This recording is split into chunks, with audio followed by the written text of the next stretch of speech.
आज हम लोग डिस्कस करेंगे कोलिजन यानी संघट्ट के बारे में। काफ़ी इंपॉर्टेंट टॉपिक है, अक्सर एग्जाम यह पूछा जाता है और खासकर पूछा जाता है कि ये जो कोलिजन के दोनों प्रकार होते हैं, इलास्टिक कोलिजन और इन इलास्टिक कोलिजन, इनके बीच में अंतर भी पूछा जाता है। इलास्टिक कोलिजन यानी प्रत्यास्थ संघट्ट और इन इलास्टिक कोलिजन मतलब अप्रत्यास्थ संघट्ट। तो दोनों के बारे में हम लोग डिफरेंस भी अच्छे से पढ़ेंगे और खुद इन दोनों प्रकार को भी हम लोग अच्छे से पढ़ेंगे। तो सबसे पहले हम लोग कोलिजन यानी संघट्ट को समझते हैं कि ये होता क्या है।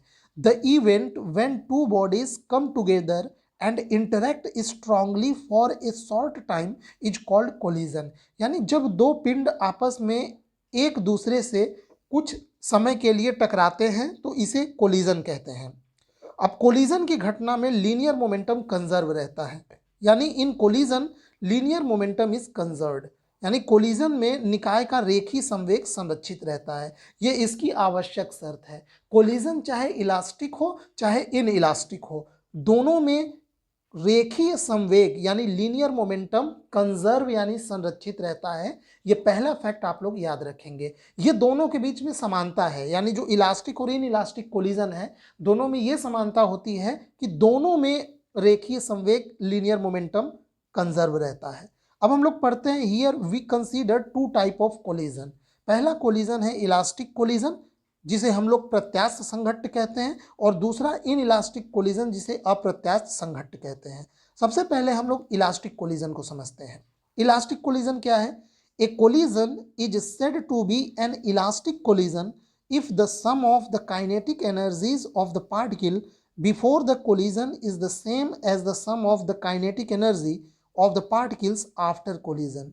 यानी यदि कोलिजन से पहले निकाय की गतिज ऊर्जा और कोलिजन के बाद निकाय की गतिज ऊर्जा बराबर हो तो उसे इलास्टिक कोलिजन कहते हैं। अब ये बहुत एक इंपॉर्टेंट चीज आपको जानने को मिला कि अगर कोलिजन से पहले मान लीजिए निकाय की कुछ गतिज ऊर्जा है, मान लीजिए 100 यूनिट, और कोलिजन होने के बाद जैसे दो पार्टिकल ले लेते हैं, ये दोनों पार्टिकल आपस में टकराएंगे, तो मान लेते हैं इनका टकराने से पहले यानी कोलिजन से पहले इनकी टोटल काइनेटिक एनर्जी दोनों का जोड़ के 100 यूनिट है।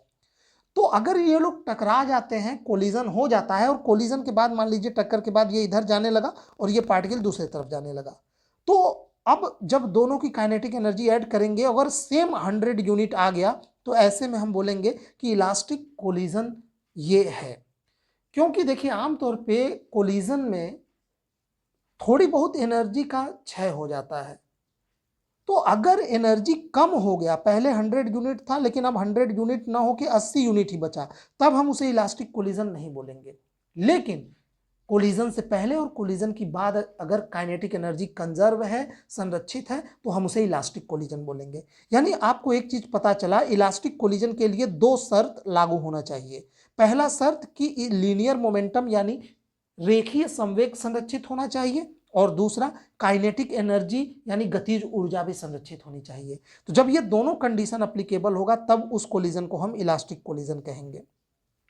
यही मैंने यहाँ पे मेंशन किया है कि इलास्टिक कोलिजन में काइनेटिक एनर्जी और लीनियर मोमेंटम दोनों कंजर्व रहता है यानी संरक्षित रहता है। काइनेटिक एनर्जी आप सभी लोग जानते हैं गतिज ऊर्जा, और लीनियर मोमेंटम यानी रेखीय संवेग। अब हम लोग कुछ एग्जाम्पल ले लेते हैं।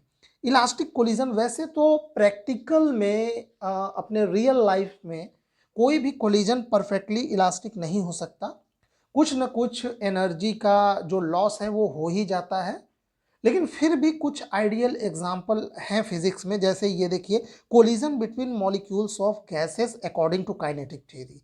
अब काइनेटिक थ्योरी के अकॉर्डिंग यानी उसके आधार पे जो गैसेस हैं उनके मॉलिक्यूल का कोलिजन जो होता है वो इलास्टिक होता है, माना जाता है। असल में आप लोग काइनेटिक थ्योरी ऑफ गैसेस जो मैंने आप लोगों को पढ़ाया है, तो उसमें जो काइनेटिक थ्योरी ऑफ गैसेस में जो एजम्पशन है, उस एजम्पशन में ही ये कंसीडर किया गया है कि मॉलिक्यूल्स के बीच का जो कोलिजन होता है वो परफेक्टली इलास्टिक होता है।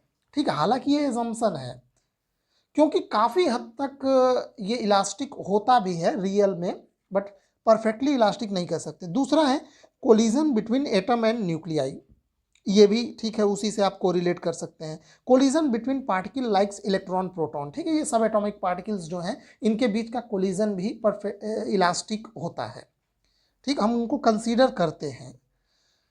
कंसीडर टू पार्टिकल, अब इनका हम वो दोनों इक्वेशन लिख लेते हैं लीनियर मोमेंटम के कंजर्वेशन का और काइनेटिक एनर्जी का।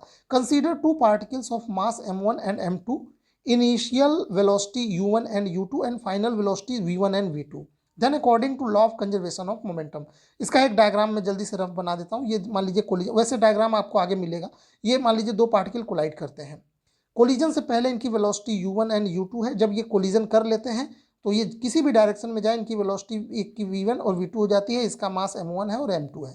तो ऐसे में लीनियर मोमेंटम कंजर्वेशन का फॉर्मूला आप लोग लिखिए। कोलिजन से पहले linear momentum m1 u1 plus m2 u2, collision के बाद m1 v1 plus m2 v2, यानी ये एक इक्वेशन अप्लीकेबल होगा। और दूसरा, चूंकि कोलिजन इलास्टिक है इसलिए कंजर्वेशन ऑफ काइनेटिक एनर्जी भी हम लगाएंगे।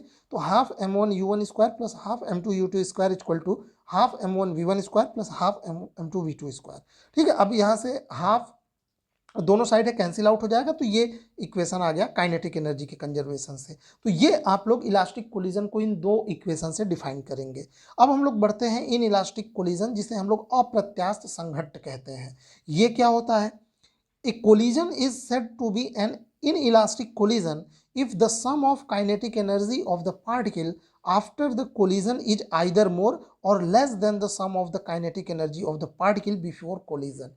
यानी कोलिजन से पहले जो काइनेटिक एनर्जी है वो कोलिजन के बाद उतना नहीं मिलेगा, उससे कम मिलेगा या ज़्यादा। अब आप लोग बोलेंगे कि ज़्यादा कैसे मिल सकता है?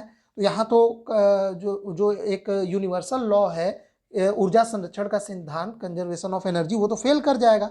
लेकिन अभी थोड़ा सा एक मिनट धैर्य रखिए, अभी मैं बता रहा हूँ किस केसेस में अधिक भी हो सकता है। ये कुछ रेयर केसेस हैं जिनमें कोलिजन से पहले काइनेटिक एनर्जी जो भी है, कोलिजन के बाद काइनेटिक एनर्जी बढ़ भी सकती है। उसमें एक्चुअल में सम फॉर्म ऑफ एनर्जी जो होता है वो काइनेटिक एनर्जी में कोलिजन के बाद कन्वर्ट हो जाता है, इसलिए ऐसा हो सकता है। ठीक है, तो यहाँ पे पहले आप लोग ये इसको अच्छे से समझ लीजिए। यदि कोलिजन के बाद निकाय की गतिज ऊर्जा कोलिजन से पहले की गतिज ऊर्जा से कम या अधिक हो जाए तो उसे इनइलास्टिक कोलिजन कहते हैं। अब इसके कुछ एग्जाम्पल ले लेते हैं।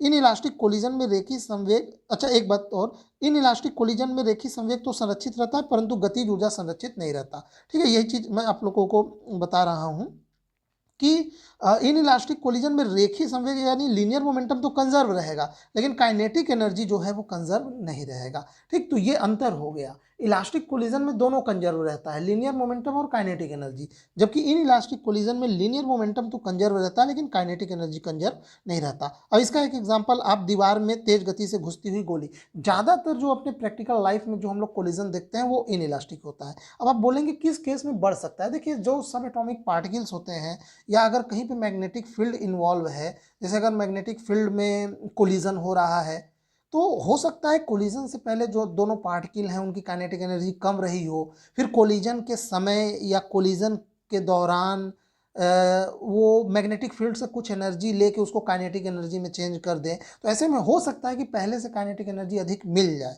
यानी किसी न किसी फॉर्म में, चाहे किसी फील्ड से या किसी प्रकार के पोटेंशियल एनर्जी वहाँ पे काइनेटिक एनर्जी में चेंज हो जाती है वो कोलिजन के दौरान। तो ऐसे में काइनेटिक एनर्जी बढ़ भी सकती है, बट ये रेयर फिनोमेना है, हमेशा ये नहीं होता है नॉर्मली। ठीक है, अब हम लोग इन इलास्टिक कोलिजन के लिए इक्वेशन बना लेते हैं। In elastic collision equation of momentum, तो ये वही इक्वेशन है जो इलास्टिक कोलिजन में बना था, m1 u1 plus m2 u2 equal to m1 v1 plus m2 v2। यहाँ काइनेटिक एनर्जी में भी सेम लिखेंगे, बट यहाँ पे ये प्लस माइनस ई का ये जो फैक्टर है, ये यानी ये दर्शाता है कि एनर्जी कोलिजन के बाद ई अमाउंट से घट भी सकती है और बढ़ भी सकती है।